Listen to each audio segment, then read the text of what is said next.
I was born with the face of an old man. My mother died giving birth to me. My father saw me as a monster and abandoned me. The woman who became my foster mother stepped back in fear when she first saw me. The doctor said I was aging too fast. Arthritis, cataracts, almost every illness of the elderly lived in me. My life had just begun, but it already looked close to the end. They said I would not live past 2 weeks, but a caretaker who could not have children saw me as a miracle from above. She took me in and gave me a name, Benjamin. 7 years passed in the blink of an eye. I grew into a small old man, thin hair, reading glasses, and a wheelchair to move around, but I was still a child. I was curious about everything. Like all the other kids, I dreamed of the outside world. The truth was different. I sat among the elderly, waiting slowly for the end, until one day, with the priest's encouragement, I stood up, trembling. For the first time, I walked away from the wheelchair. Day after day, I seemed to grow younger. The sickness faded little by little, but life stayed quiet. I spent my days under the sun, waiting for fate. At 12 years old, I met her, the one who would change my life. Her name was Daisy. She came every weekend to visit her grandmother. We ate together.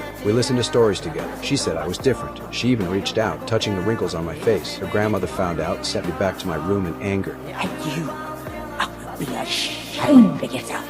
My heart broke that day. At 12 years old, I already carried too much for my age. From then on, I longed for weekends because Daisy would come. She grew older, into a young woman. We sat by the sea. Huge ships passed by. She dreamed of sailing away one day. Her words planted a seed in my heart. At 17, I packed my bags and said goodbye. I left the nursing home to find my own life. My foster mother cried, begging me to stay safe. Daisy held back tears and asked me to promise, no matter where I went, I would send her postcards. In the years that followed, I became a sailor. I crossed oceans, chasing freedom, but I never forgot my promise. Everywhere I went, I sent postcards to Daisy, until one day, she held my postcard in her hands, and her smile was gone.